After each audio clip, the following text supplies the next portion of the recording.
Hello po, Madlang Pickup. Live na live po tayo ngayon. Dito po sa Athena Offroad PH, Bawang Branch, La Union. Kung saan nag-install po tayo ngayon po sa Triton at 2025 model po ng ating si Predator na front and rear bumper po. So, shout out po dyan sa mga Triton owners and to all pickup owners po na naghahanap po ng lightweight po na steel bumper. Ito po si Predator po na front at saka rear bumper po.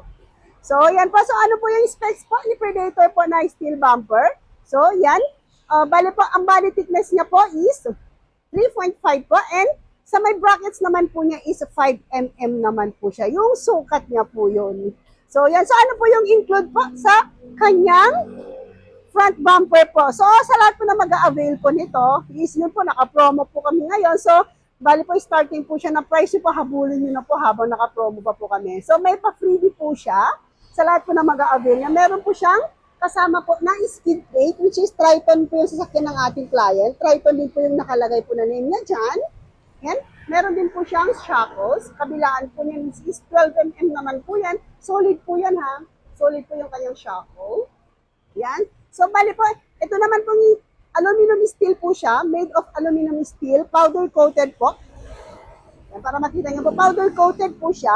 Lightweight po ha. So, compare po sa ordinary po na bumper po, ito po is more lighter po compare po sa iba. So, more or less po pag sa harap at saka sa likod po na bumper niya po is nasa more or less po 60 kilos po siya. And bukod po sa skid plate and shackles, meron din po siyang kasamang underwings. Saan po ba yung underwings niya? Ito po yung underwings niya po. Kabilaan din po yan.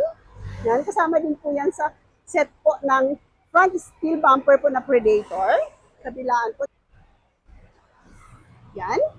Yan po yung mga kasali niya po sa free niya po. So, sa lahat po na mag-a-avail po yan. And, meron din po siyang LED po na DRL. So, yun, kita niyo po. Kabilaan din po yan. Pansin niyo po, sa Triton Athlete po is meron po siyang mga sensors. Yan. No worries po kasi, nilipat din naman po yung mga kanyang pinaka-sensors, which is working pa rin po yan. Yan po. Ito po yung mga sensors niya. So, kung nag-worry po kayo, baka po yung mga sensors niya is mawala. Meron pa rin po siya po. Babalik pa rin po siya. So, kita nyo naman po. Yan po yung tsura yan po pag malapitan. So, sa mag-a-avail po niyan, available po yan sa 4 na branches po, which is dito po sa Athena Offroad PH, Bawang Branch, La Union, and Bantay, Ilocos Sur. Kescar Auto Care Parts naman po sa may Quezon City, and Rolbar Trucks naman po sa may Binyan, Laguna. Punta naman po tayo sa partner niya po na rear bumper, which is Predator din naman po. Check po natin siya. So, bali po, bundle set po yung in-avail ng ating client. So, sa naghahanap po dyan ng bundle set po na promo, ito po si Predator po na steel bumper, front at saka rear na po. Ito naman po yung sa rear niya po. So, bali same lang din po, aluminum steel din po siya na powder coated. Yan. Meron din po siyang pinaka-brake light. Yan. And chase light din po. Try po natin. Try po natin yung kanyang pinaka-chase light. So, bali po, plug and play din po siya. Meron po siyang mga pinaka-brackets po. Nilalagay lang po sa pinaka-ilalim niya. So, meron din po siyang shackles. Yan, kabilaan din po siya. Working din po yan ha. Bali, solid po yan. Yan po yung ilaw niya po. Pag reverse, yun, maliwanag. Yan, pag naka-hazard naman po siya. And, in terms naman po sa mga sensor yan, meron pa rin po siya, excuse me.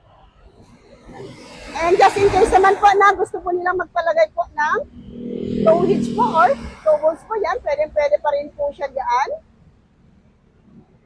Yan po yung sa may rear bumper naman po. So, available po yan sa lahat po ng pickup. And available na din po sa SUV. So, sa naghahanap po yan, PM lamang po kayo habang naka-promo pa po kami. Habol-habol na po kayo kasi after po ng August, balik to original price na po kami.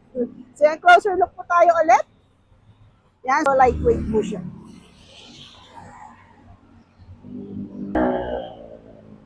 So, yun lamang po. Maraming salamat and God bless po. Available po yan sa lahat po ng branches.